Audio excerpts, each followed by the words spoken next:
So I describe it in terms of mindfulness 2.0, right? Which is a particular kind of noticing, right? If you think about mindfulness's origin, it's all about noticing things happening within your mind.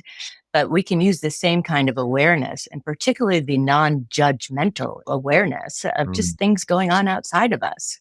I think very often we are really apt to evaluate things around us, right? But if we instead just resist that evaluation and then just take it in for what it is, we give ourselves this position where we are able to be aware of the things that will stimulate interesting experiences. Do you think money takes up more life space than it should? On this show, we discuss with and share stories from artists, authors, entrepreneurs, and advisors about how they mindfully minimize the time and energy spent thinking about money. Join your host, Jonathan Dio, and learn how to put money in its place and get more out of life.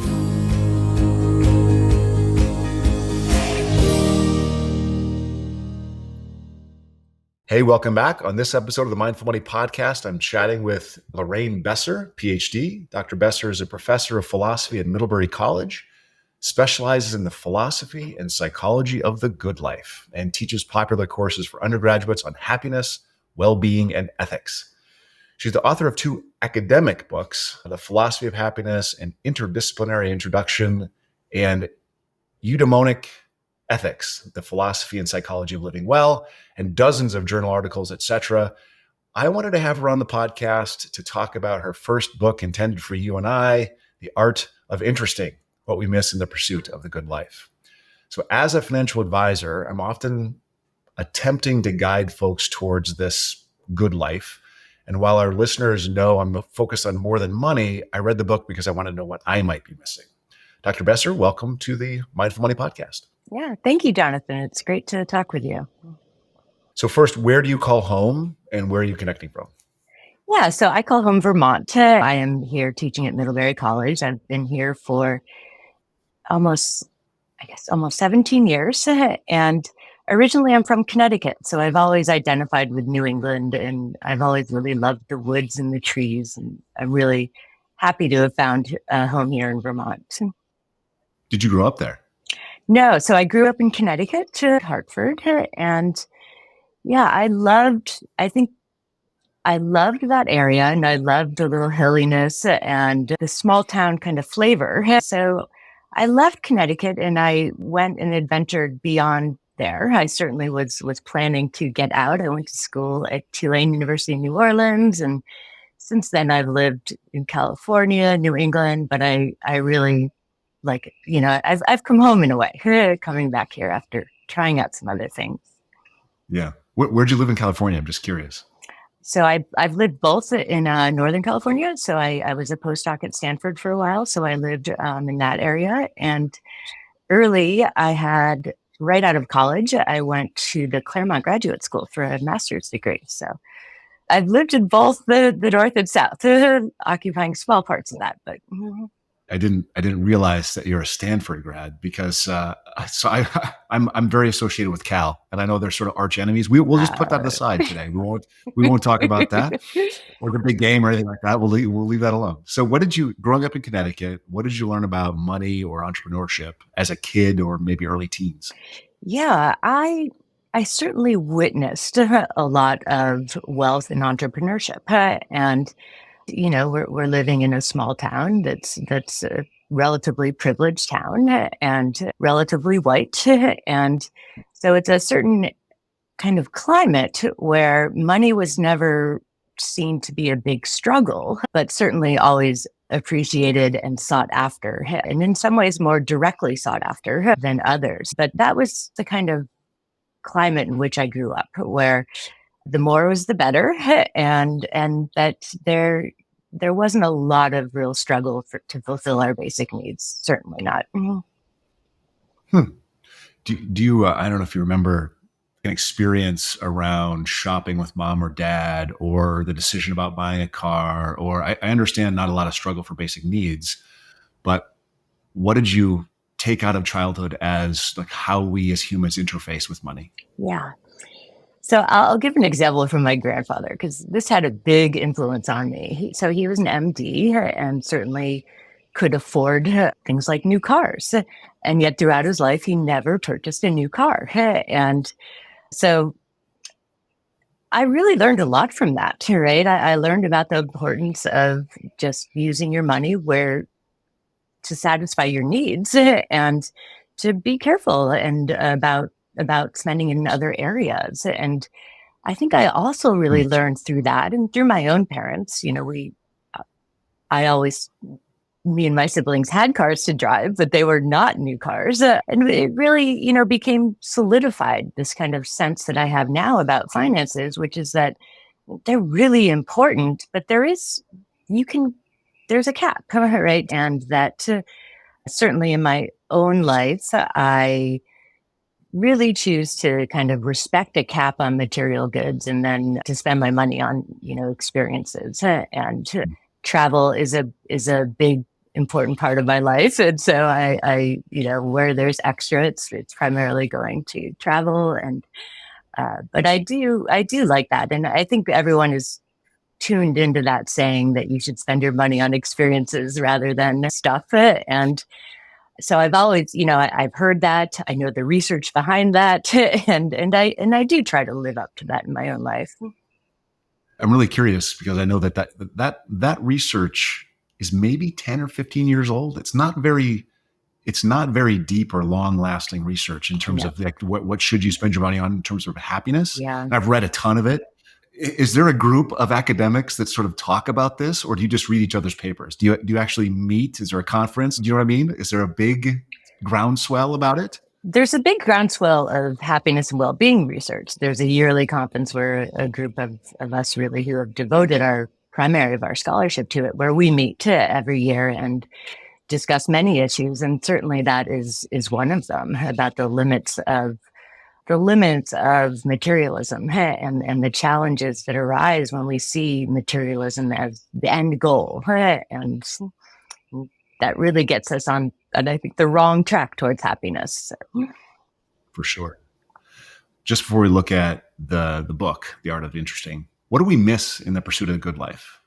Can you sort of introduce us, the Mindful Money audience, to your research and sort of your career path? Yeah, thank you. So for most of the time we've been thinking about well-being, we've been thinking about it in terms of these two different aspects, right? One's wrapped up in happiness, right? And that's the familiar kind of happiness that we're after.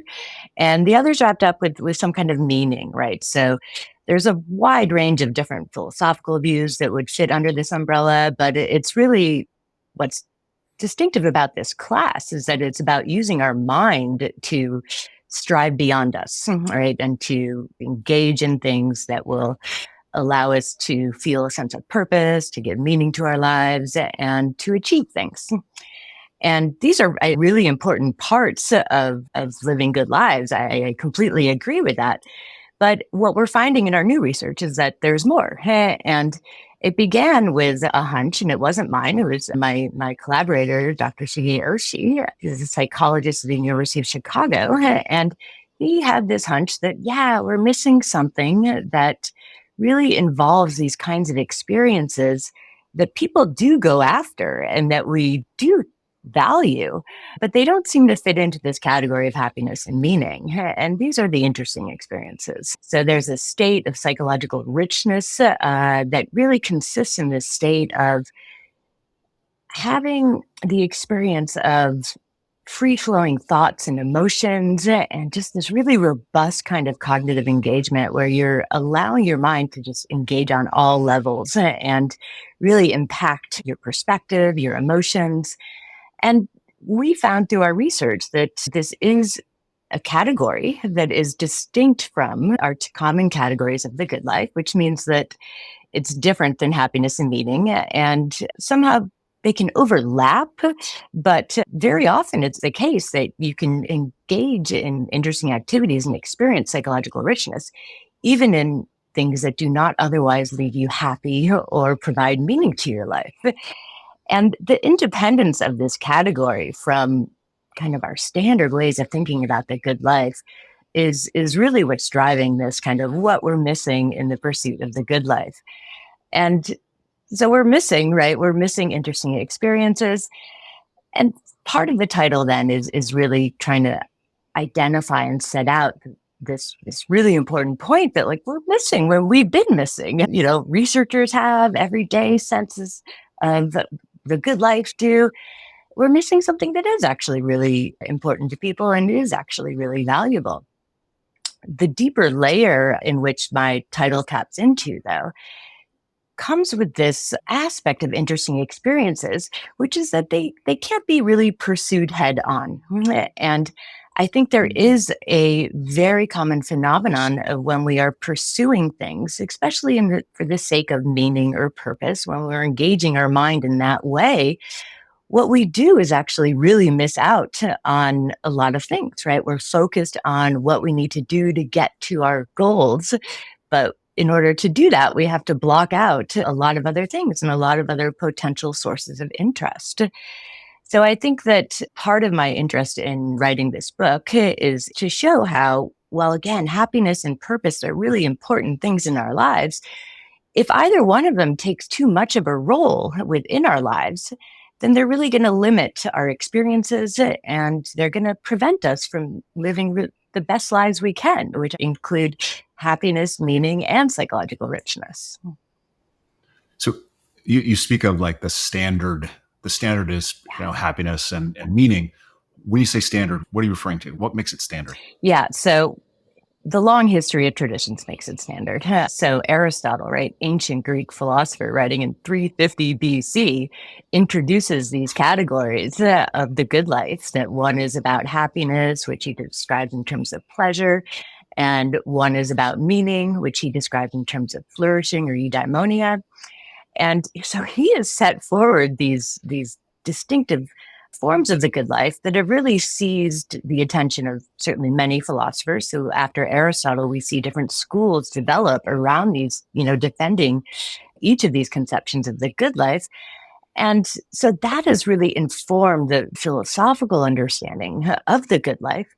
And it's carried over in a really significant way to psychological research. So as you said, psychological research about this stuff is relatively new, and it tracks the positive psychology movement, which is in the late 1990s. And what positive psychologists did, right, the first kind of move they made to talk about the good life and to kind of justify or motivate the psychological exploration of it, right, is that they turned to Aristotle's conception of the good life to identify the categories that they're looking at. So we see some of these early positive psychologists directly citing and exploring Aristotle's conception and grounding their research in these very two distinctive forms of the good life. And so I think that's the real kind of movement, certainly within positive psychology and the interdisciplinary study of happiness, that kind of solidified this dichotomy, right? That the good life is either about happiness or meaning or some combination of both. And I think it's influenced a lot what we value in our own lives. Forever we've been valuing purpose and striving for meaning, right? And we know there's something special about us that makes that possible. And we know it's important to have these goals in life. And we also just have experienced happiness and know it's good. So we also really recognize these things. And given their kind of intuitive nature of why they're appealing to individuals, is also why they've been appealing to researchers. But I think it's a combination of these trajectories that has made certainly contemporary current discourse to be all about, happiness or meaning, and only recently about the possibility of this third dimension, right, which is psychological richness. So in your research, how do you know, like, what are the markers of this third dimension? I mean, you have this one, you have this one. How do you tell if there's a third one? Yeah. So there are two ways in which we've done this, right? We've done this from a theoretical way, which is really my focus as a philosopher, and from a empirical way. And the goal of each is to try to show how this third category is indeed its own third category and has distinctive markers that aren't already captured within other theories. So within philosophical theories, there's been no real discussion, right, of the value of interesting experiences or real acknowledgement of their value. And carving out the theoretical space for psychological richness, right, very much follows just from looking at the space that happiness and meaning are occupying.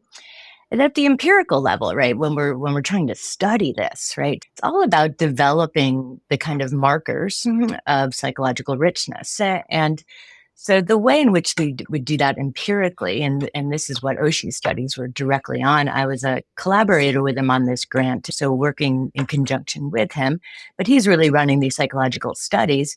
And what they're trying to do is to develop, this set of markers that categorize psychological richness, but do not categorize happiness and meaning, right? So it's distinct.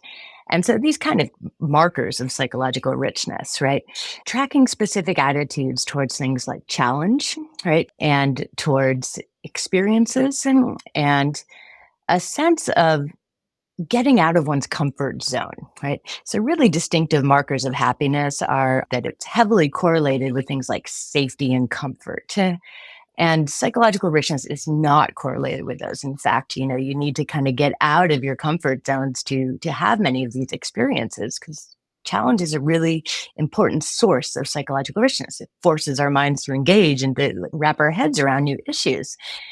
And on the meaning side, the markers of meaning are going to be delivering something like this sense of purpose, this sense of fulfillment, and distinctive to them are really kind of a dedication towards goals and a commitment to them. And again, that is distinctive, very distinctive from psychological richness. Psychological richness engages a different category of our minds, the one that's not kind of like really structured, but the one that just engages for the sake of engagement. And that kind of engagement for the sake of engagement, right? That really separates psychological richness from pursuits of meaning or something like that. Because pursuits of meaning involve a really distinctive form of engagement, right? Where you're engaging for the sake of this. So things like structure, right? Going back again to those markers, right? Things like structure, things like needing a plan or a purpose, right? Essentially, when you look at psychological richness, right, these are very opposite things, right? You don't need structure in order to experience psychological richness. And its typical correlations are novelty, challenge, and complexity. And those are distinctive correlations that neither fulfillment or neither meaningful adventures or meaningful goals or happiness captures. And yet they are the conditions under which psychological richness thrives. I mean, can you give us just an example? What is a psychologically rich experience that the common person might experience? Yeah, so I think that a lot of these examples really speak to one's first experiences doing anything. And so for whomever you are, if you think about your first experience that is really memorable, right? You're remembering it because it really had an impact on you, right? It forced your mind to engage and it was new and different, right? And whether this is from traveling to a foreign country or going to a different neighborhood or just going to a different kind of event, right? One of the earliest examples of psychological richness we found was a report of someone who had found herself, she was a student who was not otherwise interested in this at all, but found herself at a world wrestling event. And she had all of these kind of negative expectations about what would happen, but then was just completely blown away. And she found all of her expectations did not happen. And instead, she felt really moved and engaged by that experience. And it is the part of what's doing a lot of work there is the novelty. And so I think that's the easiest way to wrap our heads around, what a psychological richness is, right? It's our reactions to something that is really stimulating our minds, and novelty is a good one, right? When we're in any kind of new environment, right, we're taking in all of the details, all of the newness, and our minds are naturally trying to grapple with that, right? That's what our minds do in response to novelty. And so those are, I think, really identifiable key experiences, your first experiences of anything. And so there's a lot of, I've read a lot about, and this comes from a lot of Buddhist training myself. So there's a lot of focus on open awareness and curiosity and seeking awe. Do these all dovetail with this idea? Yeah, absolutely. And so I think that the kind of awareness, right, that I think is distinctive and an important part of the Buddhist tradition is the kind of awareness we need to bring to our environments to really immerse ourselves with them. And so I describe it in terms of mindfulness 2.0, right, which is a particular kind of noticing, right? It's if you think about mindfulness's origin, it's all about noticing things happening within your mind. But we can use the same kind of awareness, and particularly the non-judgmental awareness of Mm. just things going on outside of us. I think very often we are really apt to evaluate things around us, right? We see it's raining, we're like, bad, right? We see traffic, we're like, bad, right? But if we instead just resist that evaluation and then just take it in for what it is, a rainstorm, a lot of people on a street, right? Then we give ourselves this position where we are able to be aware of the things that will stimulate interesting experiences. Absolutely.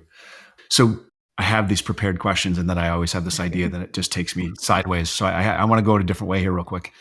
I'm wondering if the way we educate kids these days pulls them away from this. Because I have two kids, one 20, one 17, and they start focusing on the thing that they're going to study the rest of their lives when they're 10.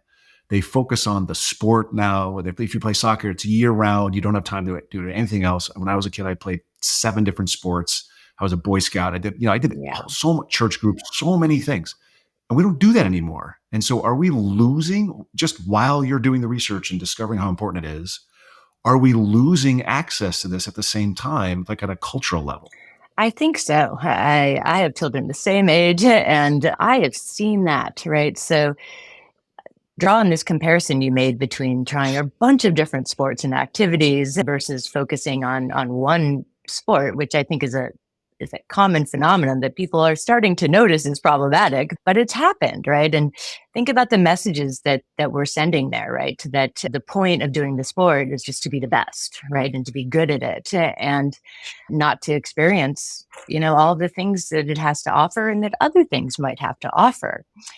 And I think this does trap into a deeper sense of our basic approach to the educational system because, I don't know, you kind of hit it at 10. It'd be interesting to do a study on when this happens. But at a certain point, children who just by nature experience so much psychological richness, right? Where, think about the curiosity that, young children are driven by. Think about the ways in which they just so easily find novelty and are learning to appreciate all of the things around them, imaginative play of creativeness, all of these things we at some point tell them aren't important and should take the back seat. And we tell them that striving for things and engaging our minds in this very focused way is more important and that that's what ought to be the emphasis in their lives.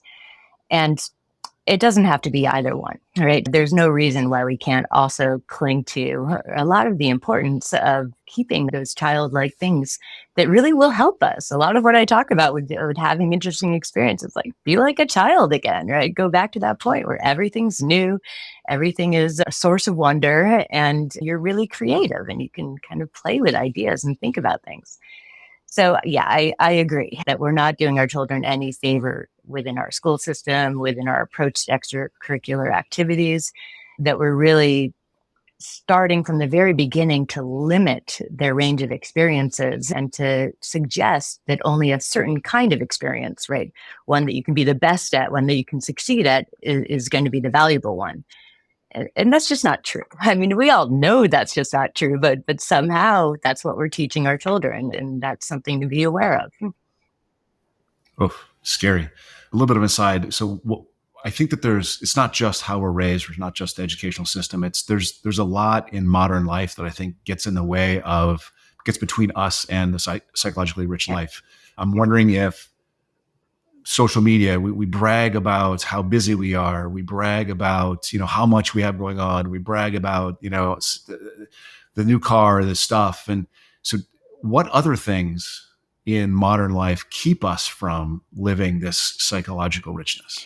Yeah. So I think that, I mean, clearly social media is taking these kind of themes that are implicit with society and kind of making them explicit, right? Says we are just saying, oh, look what I got, look what I accomplished, look who I am. But I think that there are a lot of aspects of our society that push us in this direction, away from interesting experiences.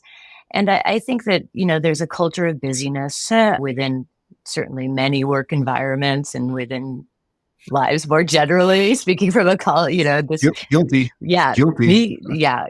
My environment is like this, but I try to resist it. But there is a culture of busyness. And within society, we recognize and reward people who have really accomplished things. And so it is all but impossible not to think that that is, the most important thing that we can do is achieve this purpose and do that. And of course, there are those who push back against it, but they're pushing back against it more in the direction of just happy experiences, which are safe and kind of easy and come, naturally under the right conditions. And yet, there is still a way to push ourselves, right? To tap into our natures and to engage in complexity and challenge, right? Just you don't have to do that for the sake of getting somewhere, right? Just do it for its own sake, which is the message here, that we can engage with these really complicated scenarios or challenges facing in our lives and do that in a way that, isn't just conquering them, right? Eliminating them so they don't get in the way anymore. So this is, again, I'm going down a different aside. I have a really close friend of mine who's part of a men's group that I'm in. And since the pandemic, he's kind of been limited in his ways of outreach. And like we met a couple months ago and he said, you know what, I've started going to yoga classes. And this is not a guy that does yoga. He's not a guy that exercises in public, not a guy. And we were all just like, oh, good job. That is awesome. So like, that's so impressive. And he goes a couple times a week. He has a great time doing it. He's, improving his health and all these things. But it strikes me that that's the kind of thing that you're talking about. It's do something new, see what happens. And we all have these things that we wanted to do. Like I've always wanted to learn how to scuba dive. I've always wanted to learn how to, there's other things. So having done that, does that strengthen the muscle that allows us to do more of that? Have you done research in that particular thing? I do it once. I have a good experience. I want to do it again. Yeah. We don't have the research on that, but it's so intuitive, right? And I think it's kind of like, busting the bubble kind of thing, right? Like once you do it once and realize what you're benefiting from, then you're going to be more apt to do it again. And I think this is, getting back to the kind of experiences, putting your money on experiences or things, right?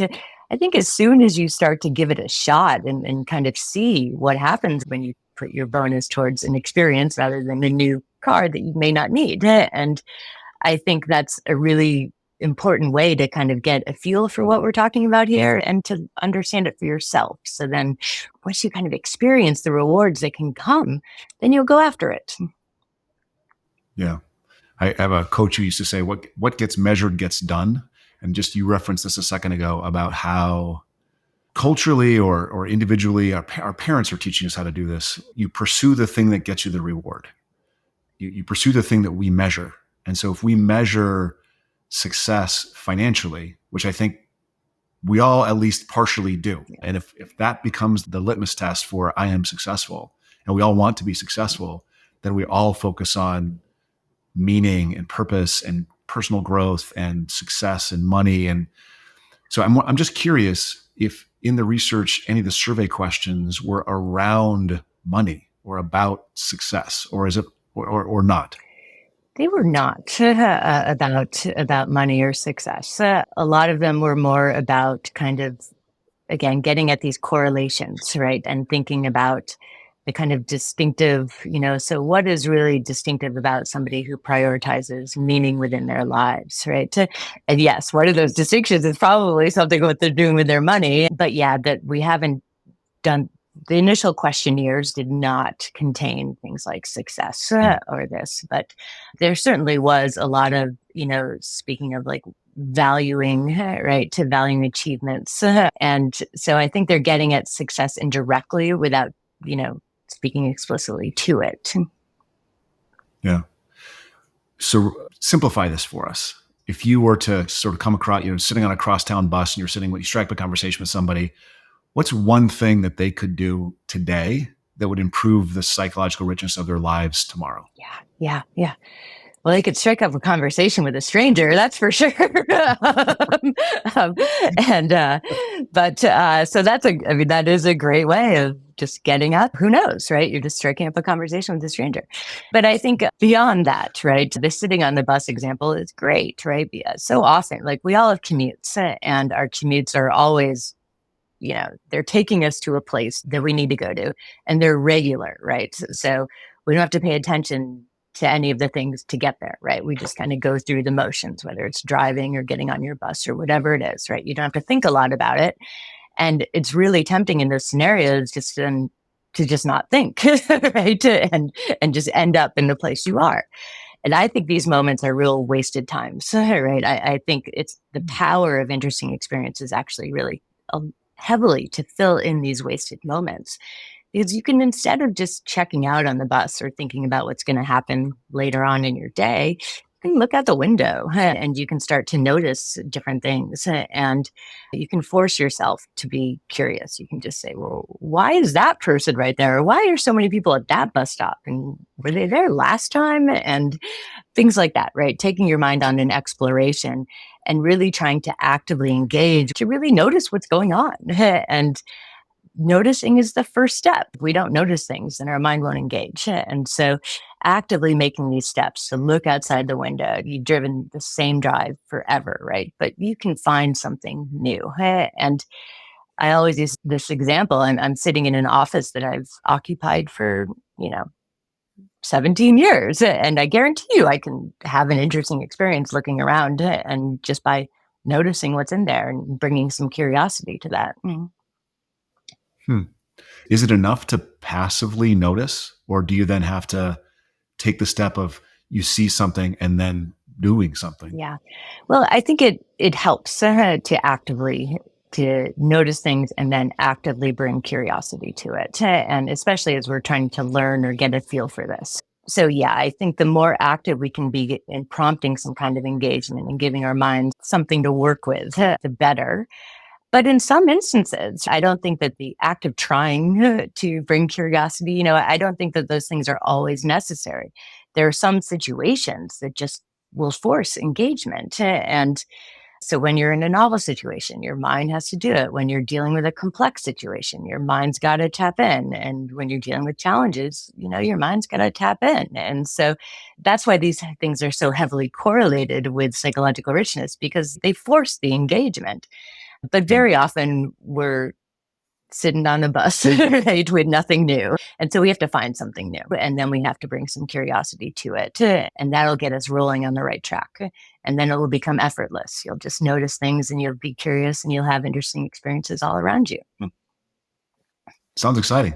I'm not going to ask this question. I'm going to make a suggestion and ask you to say yes or no. Usually I ask people, hey, what's one thing that people are doing that they should stop doing that might lead to more psychological richness? But instead, it just hit me that most of us don't go to the store to shop anymore.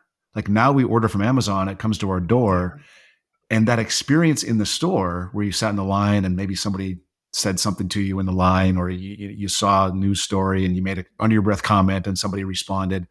If we went to the store more, stopped ordering from Amazon so much, would that actually boost our psychological richness in our lives? I really think it would. Yeah. And, even as simple as going to the grocery store, which I really do not enjoy. I mean, I prefer to order online, but what I miss out by doing that, is when you're doing it online, you can just like directly punch in the cereal you want and find it. But what you're missing out is then the experience of sitting and looking at all of these different huge lines of cereal and noticing all of the colors and the things.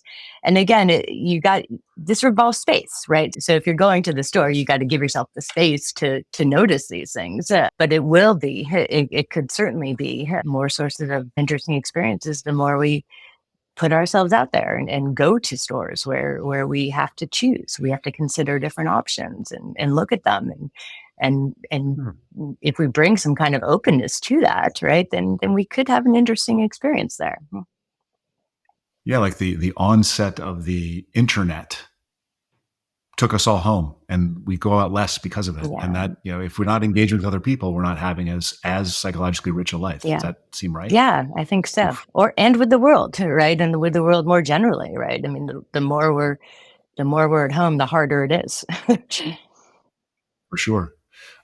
We're getting close to the end here. Just before we wrap up, I want to ask a couple more personal things. First one is, what was the last thing you changed your mind about? Oh, wow.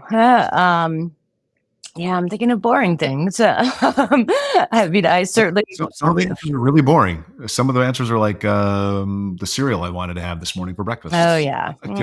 Oh, yeah. Well, those are easy ones. But yeah, I change my mind all the time about those kinds of things. And I often change my mind about where to spend my day. There's some days I have to be in a classroom and some days I don't. And so I do actually often plan to stay home and then change my mind because it's really boring and I'm not engaging. And alternatively, I'll be stuck in the office and find that I need to get out of there. I do have a sensitivity to my places and what they're doing for me. And that's going to lead me to change my mind a lot. And I think that's really important. That's one of the things that I talk a lot about in the book. It's just the flexibility to move between different kinds of experiences and the importance of being aware of what you're getting, at all times. And if you're getting nothing, right? If I'm in the office getting nothing, then leave, even if it was the plan. Wow. I'm curious about the answer to this question from an academic. If you could get the truth about any single question about your life or your future, I can't give you the answer, but what would you ask? Oh, I would ask if my kids are going to be okay. If I could get the truth about anything, that's what I want. That's what I want. Yeah. For sure. Totally shared. I feel the same way. And I've gotten that answer multiple times. Anyone with kids is like, oh my God, what about the kids? Yeah. So tell everyone how they can where they find your book, how they connect with you, where are you online, or et cetera. Yeah, thank you. So you can find my book anywhere books are sold, online or in your bookshops. And you can find out more about me at lorrainebesser.com and on social media. And, I'm easily findable in all of the normal ways of finding people on social media. So I'm on LinkedIn is a heavy place for me, and Instagram.